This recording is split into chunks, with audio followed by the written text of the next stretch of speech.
let's do a video on the silver conchos there that are on this knife.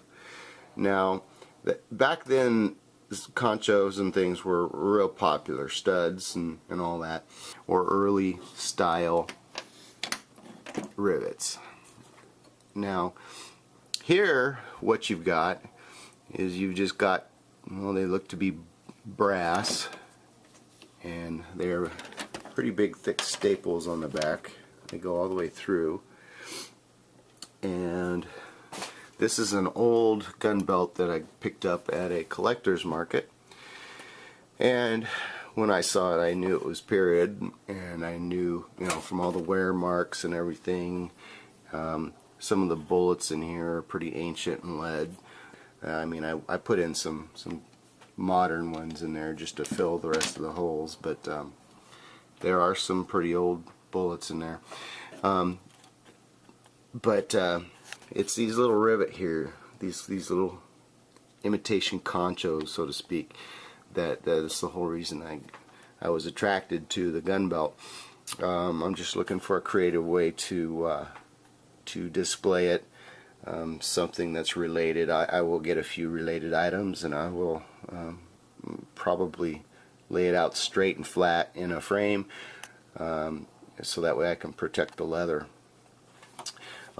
But to give you an example, this here is Geronimo's belt, his gun belt.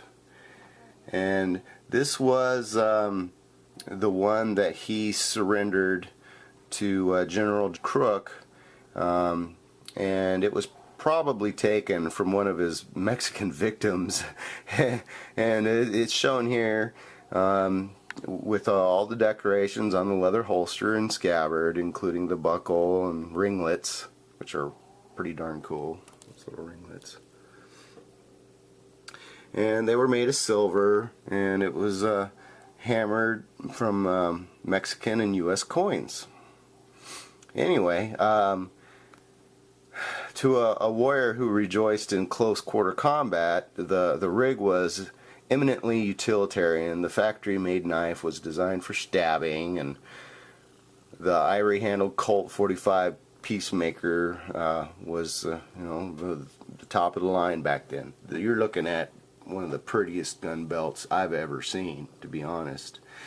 And this was Geronimo's. Well, I'd say it wasn't, I don't know how long he used it, but anyway, there it is. And just, if you want to read more about this gun belt and where I found this, it's on page 90 and 91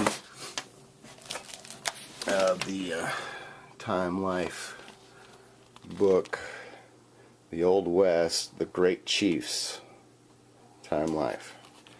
And anyway, it's a great series if you don't have these books. I mean, you find them everywhere at collectors markets for $1 or $2 or 12, depending. But it's a great book. It tells all about Geronimo.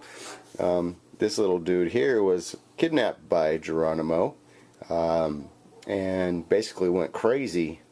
You couldn't really see it, you know, and there were no bruises on him or anything, but he was a mentally disturbed kid when they found him. And here's a picture of Geronimo hanging out. This is the guys that he surrendered to, General Crook. He's the second from the right, and this was dated on March 27th, 1886.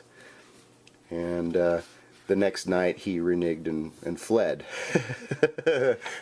But you know, here it just kind of shows you Fort Bowie, and them riding out to control the Apache Pass, which was a vital route through the mountain pass that opened the way between Tucson and all the points east.